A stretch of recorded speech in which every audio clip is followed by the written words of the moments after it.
tough enough to stand the test of time.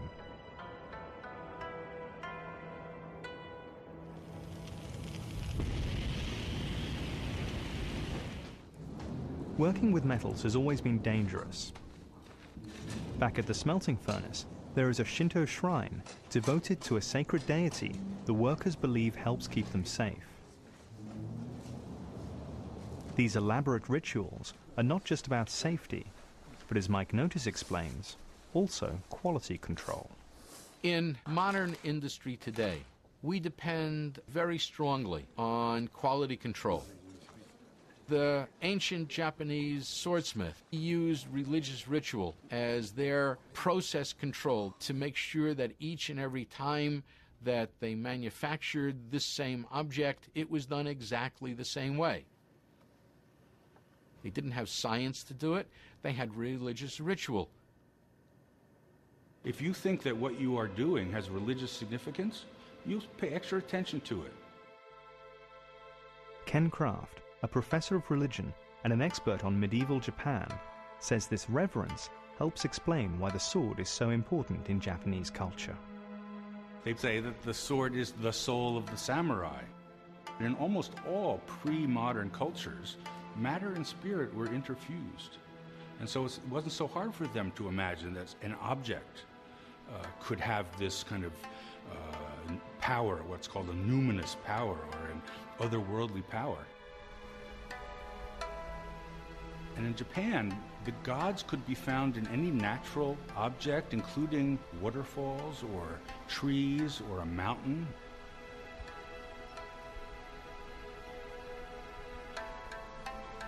So it wasn't a big leap for them to think that an object as powerful and as beautifully made and as reverently made as a sword could have some sacredness to it.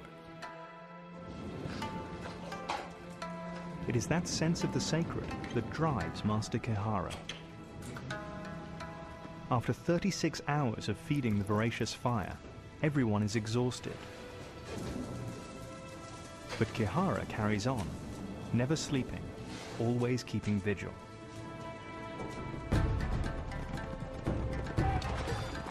In ancient Japan, sword makers and the weapons they helped to produce were vital to the noblemen and the samurai.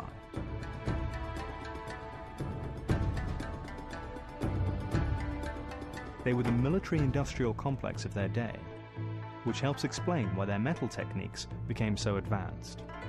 Around the whole world at 1700, the Japanese were the masters of this particular technology that produced swords. So we have to remember, we're dealing with a culture in which the military dominated for 400 or 500 years. That gave them a lot of time to perfect whatever military implements they wanted.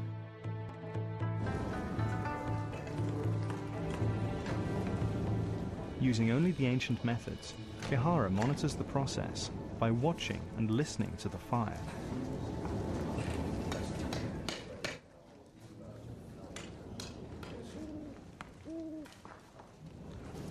On the morning of the fourth day, Kihara can tell by looking and listening inside the core of the Tatara that it is time to break up the furnace and extract the steel ore.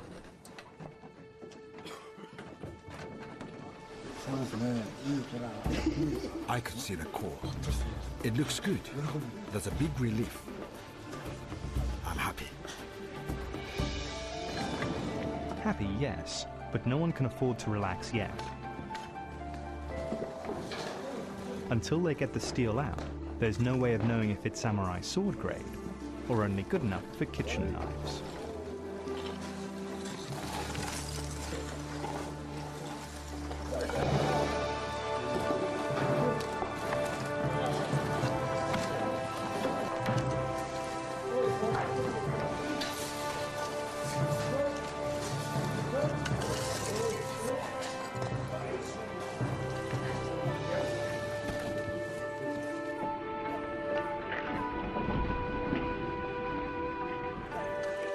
Once the ingot is cooled, it will be broken into small pieces.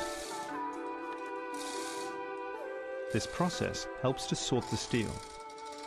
Pieces that break off easily are more brittle. Parts that are more difficult to break apart are tougher. The most skilled masters are those that can deliver the best quality of both types. It's like when your child is born. It was worth waiting for. I'm very happy. Kihara will then choose which of these pieces is good enough to go to the sword maker, who will give this raw steel its famous shape. While craftsmen like these keep the tradition of sword making alive, the legend of the samurai also lives on in the popular imagination. The samurai are to the Japanese culture what cowboys are to America, heroes of a lost era. Surprisingly, samurai movies had a big impact on the American Western itself. Akira Kurosawa's famous film Seven Samurai was turned into the classic Western The Magnificent Seven.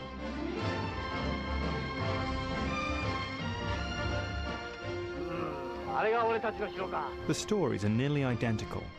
7 brave warriors rescue a poor village from bandits. The heroes are reluctant to use their weapons, but expert at it.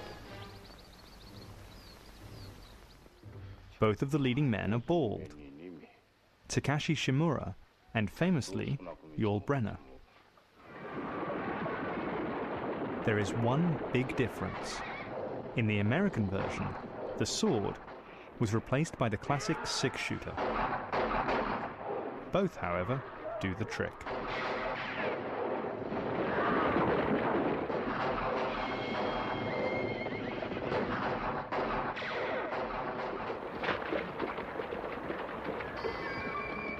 The man with no name.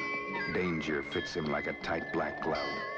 Another Japanese classic, Yojimbo, became Fistful of Dollars, which launched Clint Eastwood's movie career. I don't think it's nice you laughing.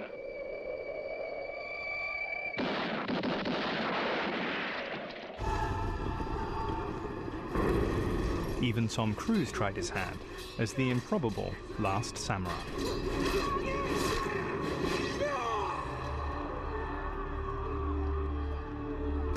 All of these movies show that sword fighting, like the gun battles in westerns, makes for good cinematic action. One samurai film buff calls it sword porn.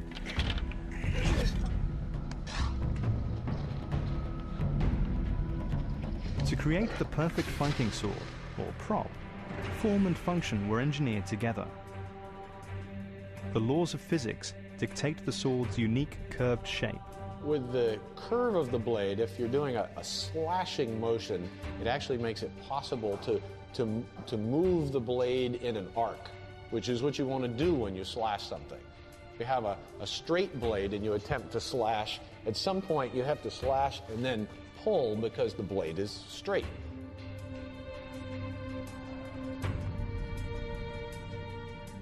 To create its unique shape, the raw steel must be forged into the fighting blade. And while the work of a blacksmith seems pretty straightforward, brute strength that muscles metal into shape, the real secret is what is going on deep inside the metal